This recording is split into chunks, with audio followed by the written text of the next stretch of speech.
My name is Prelli Anthony Williams.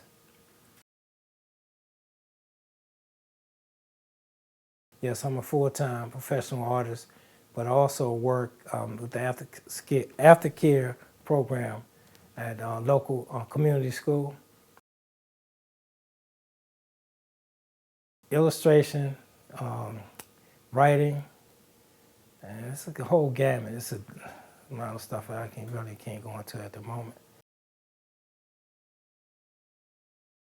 Yes. My website is artwanted.com/Prelli Art Works. Yes, I do.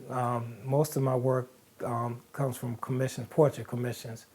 But like I mentioned earlier, I illustrate books, children's books. I write, and sometimes I edit and produce or self-publish books as well. Yes, I do. My social media is IG Prelli _art_works. And that's PRELLI_ART_WORKS. And my Facebook is Prelli, PRELLI, Anthony, ANTHONY, Williams, WILLIAMS.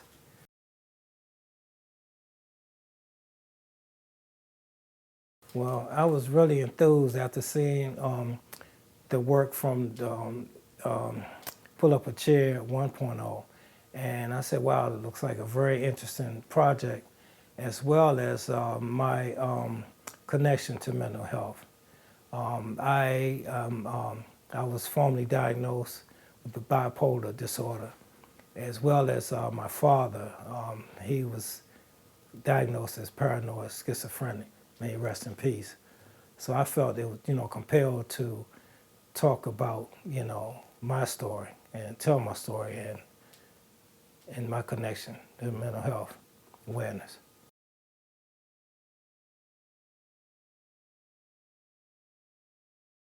Okay, well, first and foremost, I would reach out to my family because that's who reached out to help me initially.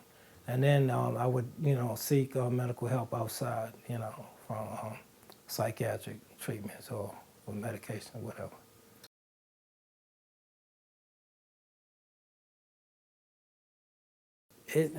The chair represents my artistic journey because when I was attending the School of Visual Arts in New York, I, I came home on a visit my first year. It was like a spring break, and I had a mental or nervous breakdown, and I ended up in the hospital in D.C., St. Elizabeth.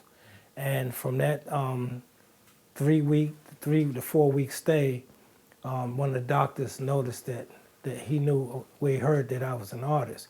So he said, and I think it was just to see, how what my mental state was. So he said, before you leave, you have to paint 2 murals. So I painted, they supplied everything, the materials, and I painted the 2 murals that they requested. And I just wish I had a photo of them today, but that's history. And and on top of that, my family, after I was discharged from the hospital, they said, it's too much for you, stay home, we'll find something for you to do. But I was determined to go back to New York and finish to get my degree. So this chair demonstrates my journey.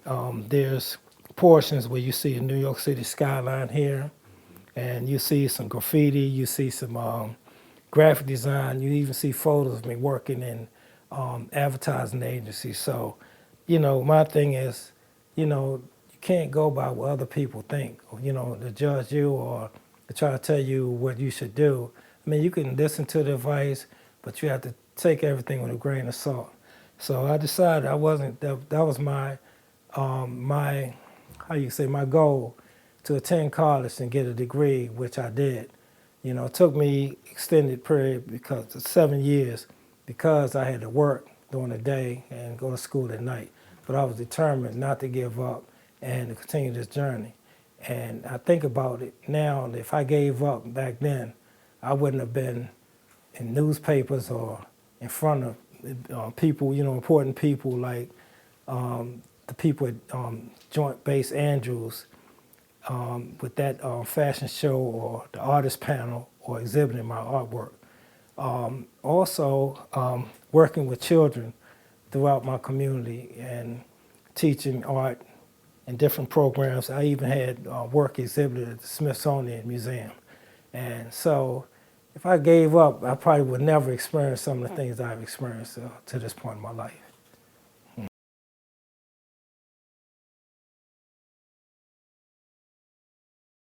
Okay, well, this chair was actually given to me from a custodian at the school that I work with, work at with the kids.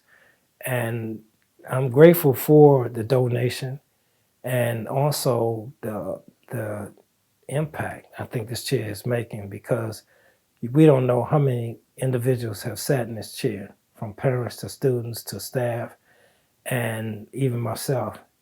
And I just feel that there's a lot of DNA, a lot of stories that haven't been told.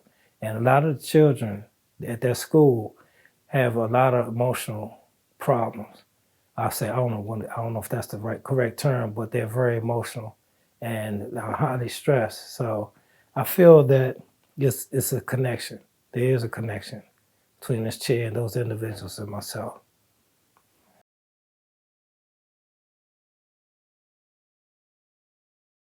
Well, first and foremost, I'd like to thank Ms. Sandra Davis and for allowing me to be a participant, and just all the great, just the inspiration, just connecting with her, and what else? I mean, just to be one of the featured artists in the show.